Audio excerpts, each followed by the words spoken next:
Good day everyone, I'm Jessamine Ipil and my topic is about pluralism.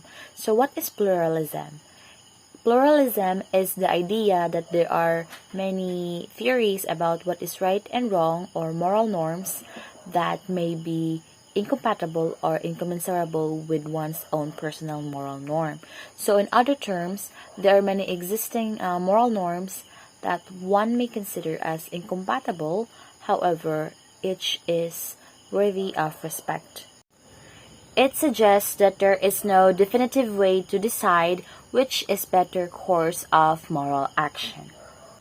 It suggests that sometimes it is difficult to choose between competing values. So since norms are not universal laws, so when we are engaging internationally, conflict may arise.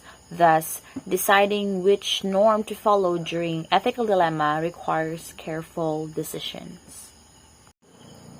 So people have different norms because we have different upbringings and different society where we live. So ethical dilemma in international engagement may arise when moral norms differ from those of a society regarding treatment of or value in women and other gender or sex issues. There are certain society that gives importance or high importance to women, and there are also society who sees women as inferior to men. So they have different norms regarding this issue. So another is treatment of or value in children and the elderly. Example is there are certain parents who consider punishing their children as part of discipline. However, there are also parents who see this as physical abuse and tend to avoid doing such. Other ethical dilemma includes issues in environment, waste and consumption, business practices, loyalty, contractual agreement, and work ethics. It also includes treatment of or value in animals. Example is in the issue of euthanasia. There are people or animal lovers who consider euthanasia as immoral thing to do. However, there are also pet lovers who consider euthanasia as a sign of releasing their animals or their pets from suffering. So they consider it as a moral thing to do. So they have different perspective about this kind of issue. Another is privacy and community, as well as religion, religious dogma, and tradition. Most conflict in moral norms usually concerns religion. Example is in the religion of Islam and Christian. In Islam, it is normal or it is acceptable that a man could marry many wives as long as he is able to provide for them. However, in Christianity, they value only the union of one man and one woman. So there is a conflict between the different ideas in different religion. So the importance of pluralism is that you need to consider that there are many norms that is existing in our society, in other society as well. So what is important is you give respect to each norm and to different society for them to respect your norm and traditions as well. So pluralism has a relevance in our moral lives and with others. So this relevance includes sustainability, cultural competence, balance and reciprocity, motivations, training, and education.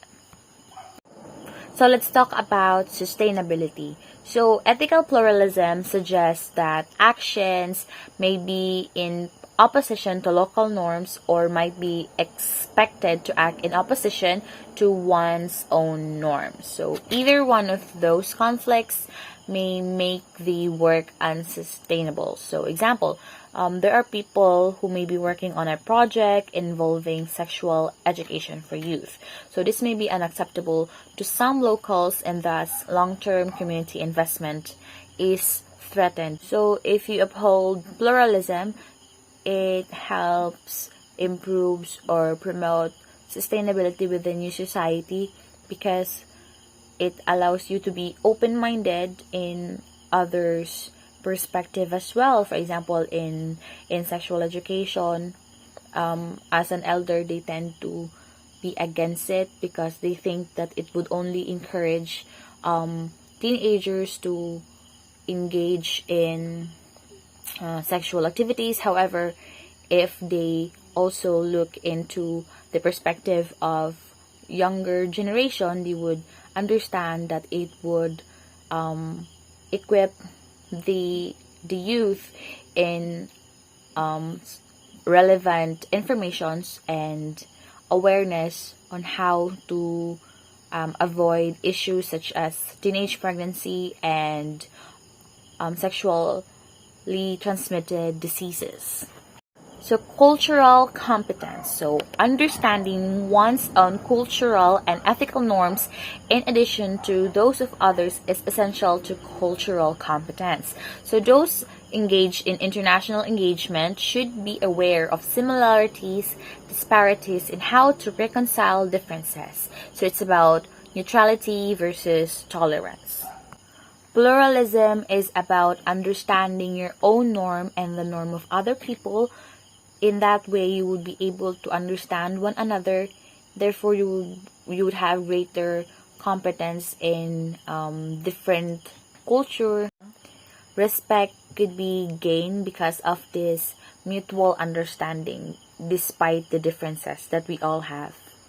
Next is balance and reciprocity. So those involved in international work must understand and respect other ethical norms. So this respect is necessary in any balanced partnership. So since you have a great understanding and respect in other norms, other ethical norms, you would be able to create equilibrium within the society wherein there is no superior and there is no inferior. So everyone is equal. The next one is motivation. So it is important to consider one's own vantage, preconceived notions, and the norms of one's import to another society.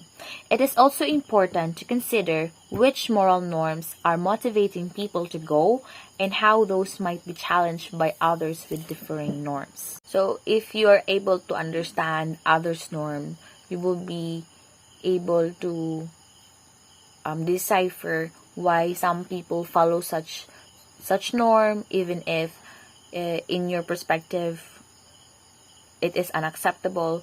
So you will be able to put your foot in somebody else's shoe. So greater understanding could be gained because of pluralism. Lastly is the training and education. So there are many or multiple ideas of what is right and wrong about one's international engagement. For example, is one might believe it is wrong for youth, relatively uneducated students, to work overseas. Another might believe it is right for students to gain international experience.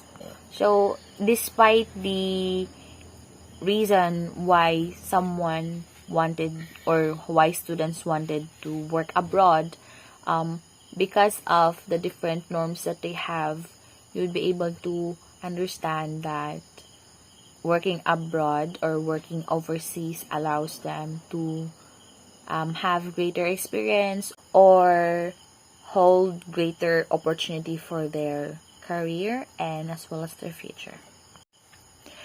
So that's the end of my report. I hope that you learned something, and thank you so much.